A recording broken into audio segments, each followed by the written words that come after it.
What's up everybody? Welcome back to Suka-Suka Gue Coffee Channel. Hari ini kita akan mencoba non-bypass brewer. Bukan yang paling baru sih, lumayan baru. Hoop Coffee Brewer oleh Seado.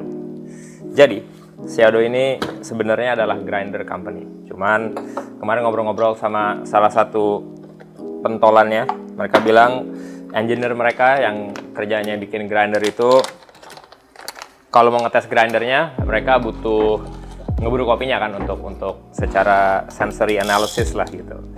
Nah, mereka pengen bikin atau mereka nyari brewer yang paling gampang untuk menyeduh tanpa human intervention. Jadi kayak French press lah, Hario switch dan segala macamnya. Cuman kebetulan belum ada yang cocok sama mereka. Nah, akhirnya mereka come up with the idea bahwa gimana kalau kita bikin sendiri aja gitu.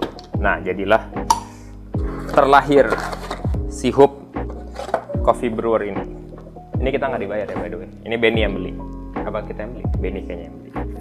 Jadi ini ada versi hitam transparannya, ada yang hitam-hitam juga sih kayaknya. Jadi ada dua part, ada si selongsongnya ini kayak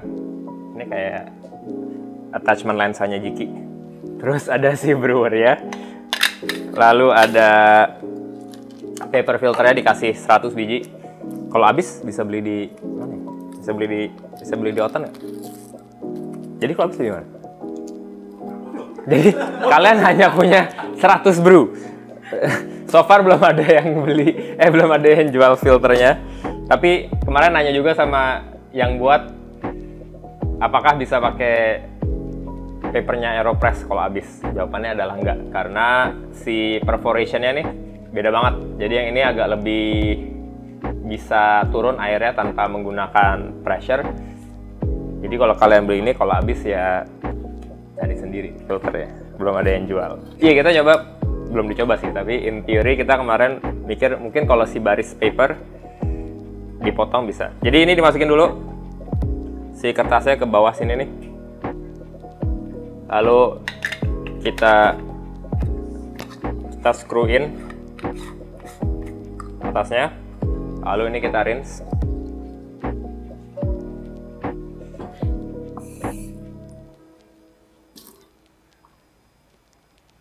Nah, cara brewnya sebenarnya lumayan mudah. Jadi nanti kopinya kita masukkan ke tengah sini. Lalu airnya kita masukkan ke dalam wadah yang di luarnya. Lalu dia akan pelan-pelan airnya masuk. Ada lubang-lubang nih di bawah, ada berapa ya? Lumayan banyak, 1, 2, berapa? Wih, udah ada yang research. 12 lubang. Jadi airnya akan masuk pelan-pelan dari 12 lubang ini. Lalu dia akan turun, terus begitu dia turun, air yang di luar masih masuk lagi. Nah, kalau ada yang udah ngulik-ngulik, ada yang di belum dulu lah, tengahnya, dalamnya, ada yang setengah di dalam, setengah di luar gitu ya. Kalau kata orangnya sih kemarin, orangnya adalah namanya Cosmo. Mungkin kalau pernah lihat WBC atau WBRC atau WLAC yang kerjaan yang ngasih piala, orangnya botak pakai kacamata. Nah, itu yang punya, yang buat. Seringan di belakang layar soalnya, jadi mungkin kurang terkenal, dia kurang selebgram, tapi sosok berpengaruh di Specialty Coffee Association. Anyway, jadi kalau kata Cosmo, the more you do, semakin banyak hal yang kalian lakukan akan semakin jelek brewingnya. Jadi nggak usah diapa-apain, karena memang tujuan brewer ini didesain supaya nggak diapa-apain. Jadi kalau kalian mau sok-sok ngulik, mungkin pakai dripper yang lain aja kali ya. Seperti itu, kita akan brew. Hari ini kita menggunakan kopi dari Archers di Sharjah, Ethiopia, Bombay Village, anaerobik 72 jam. Terima kasih teman-teman di Archers untuk sumbangan kopinya. Ya sumbangan, kita nggak bayar soalnya. Oke, kita masukkan si kopi.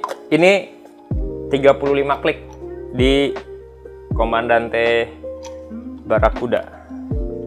Jadi lumayan coarse ya. Kalau kata Cosmo sih dia bilang ini grind size-nya V60 ish, bisa agak fine dikit, bisa agak coarse, tergantung kita mau nyapa. Cuman recommended brewing time-nya adalah 5 menit sebenarnya.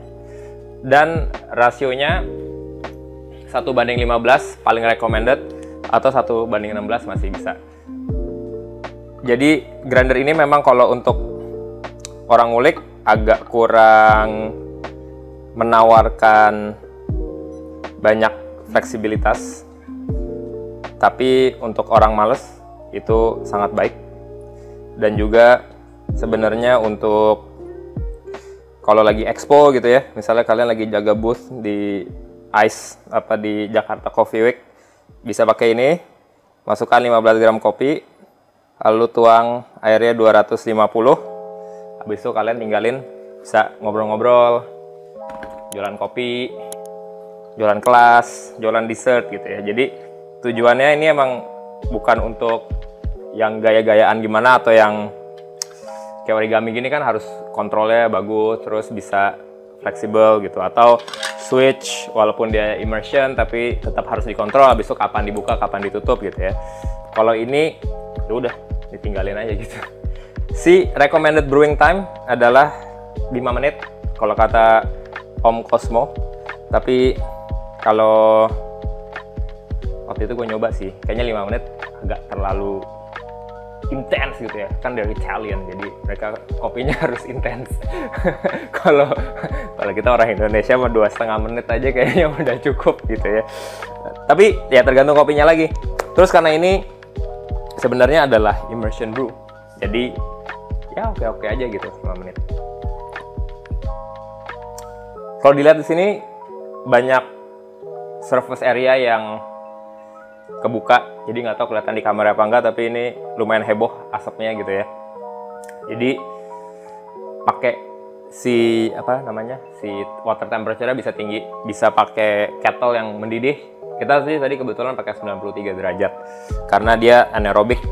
Kalau anaerobik kita biasanya anaerobik natural itu kita biasa 88 derajat sampai 90, tapi ini kita pakai 93 untuk account for that heat loss gitu ya. Tapi untung bahannya plastik, jadi dia lumayan retain heatnya oke dibandingkan misalnya yang lain kayak gelas atau keramik. Kalau ini misalnya keramik tadi kita harus panasin dulu gitu. Ini tadi karena bukan keramik, cuman plastik biasa, kita nggak harus preheat, sorry. Terus udah deh, ngomongin apa lagi? Tungguin aja sampai habis. Ini sekarang 2 menit 30. Air di luar udah mau habis.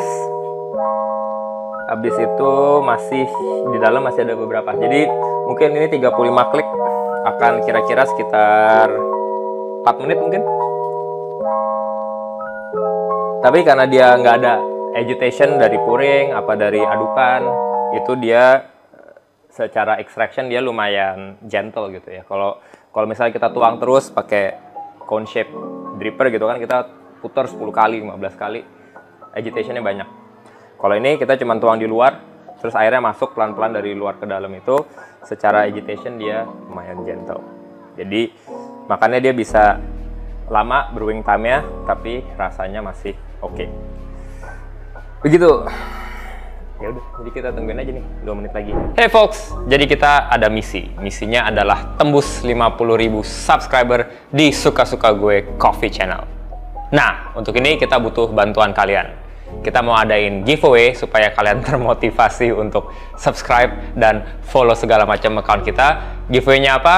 Well, kita kasih taunya ntar aja kalau udah 50.000. Tapi kita pengen coba supaya kalian bisa subscribe ke YouTube channel Suka-Suka Gue Coffee Channel, Instagram account So-So-Good, TikTok account So-So-Good, dan juga Instagram dan TikTok account gue pribadi.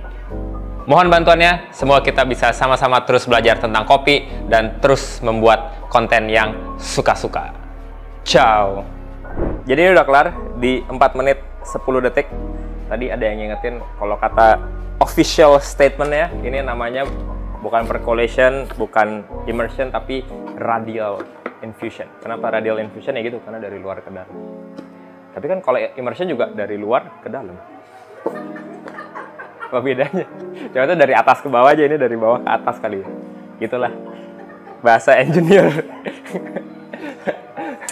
Saya kurang mengerti ya. Cuman barista doang saya, oh maaf. Nah, jadi kalau dilihat nih, dia si selarinya begitu bentuknya. Jadi lumayan oke sih. Dia nggak banyak air yang ketinggalan. Mungkin kalau pakai boosternya Matt Winton yang si baris bisa lebih cepat kali. Dan again, tapi katanya the more you do, the worse it gets. Jadi ya mungkin jangan diapa-apain juga. Cuman interesting, kalau ada yang punya boosternya Matt, kita punya nggak? Kita punya versi awal ya, bukan versi bagusnya. Itu mungkin bisa dicoba untuk ditaruh di, mungkin boosternya Matt dulu, paper filternya baru si atasnya, kalau muat.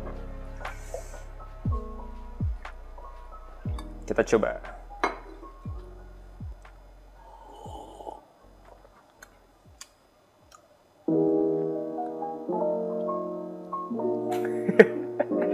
Rasanya Ethiopian coffee. Tapi dibandingkan misalnya kalau immersion brew ya, ini bodinya jauh lebih light. Manisnya ada, acidity-nya kurang.